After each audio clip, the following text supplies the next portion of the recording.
பெயர் ஜி நிதிஷ் ரோஷன். நான் 5ஆம் வகுப்பு படிக்கிறேன். என் அன்னை மொழி தமிழுக்கும் என்னை பெற்றெடுத்த தாய் தந்தைக்கும் என் உறவுகளாகிய உங்கள் அனைவருக்கும் என் சிரம் தாழ்ந்த வணக்கத்தை உரிதாக்கி என் உரையை துவங்குகிறேன். நான் பேச எடுத்திருக்கும் தலைப்பு நிலத்தடி நீரை செல்ல விடாமல் தடுக்கும் ஒரு முறை மட்டும் பயன்படுத்தும் நெகிழியால் பாதிப்பு. ஆம், நெகிழி என்னும் மரக்கனின் பிடியில் என் மனித இனம்.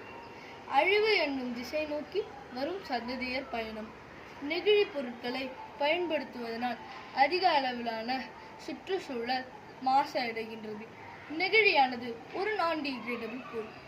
அதனால் அது மண்ணில் அல்லது தண்ணீரில் அகற்றப்படுவதில்லை.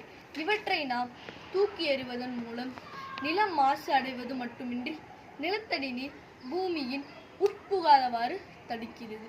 இதன் காரணமாக நிலத்தடி நீர் மட்டம் குறைந்து பெய்யும் மழை நீர் சேமிக்கப்படாமல் வீணாவதோடு தெருவின் வழியோடு சேமிப்போர் யாருமின்றி ஏரி குளம் தேடி அது நாடி போக தஞ்சம் தருவோர் யாருமின்றி எதுவுமின்றி திசை தெரியாமல் ஓடியிருக்க காய்ந்து காணாமல் போகுமே என் நிலை தந்த மழை. இதற்கு காரணம் இந்த மனித இனம். விலை குறைவு, பயன்படுத்த எளிது.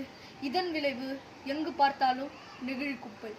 இதன் தாக்கத்தால் பாதிக்கப்படுவது மனிதர்கள் மட்டுமின்றி விலங்குகள், தாவரங்கள், பறவைகள் கூட அழிந்து காணாமல் போகின்றன. கடலில் சேரும் நெகிழி குப்பைகளால் கடல் உயிரினங்கள் பல காணாமல் போயிற்று. வாழ்ந்திருக்கும் பல உயிரினங்களும் அழிவை நோக்கி பயணித்துக் கொண்டிருக்கிறேன் என்றால் அது மிகையாகாது. காலின்றி தலையின்றி பானை வயிறு வெள்ளை நிற பேய்கள் காற்றில் ஆடுகிறதே பிளாஸ்டிக் பைகளால். இனியும் நாம் விழித்தெழாவிட்டால் நம் சந்ததிகளின் விழிகள் கேள்விக்குறி.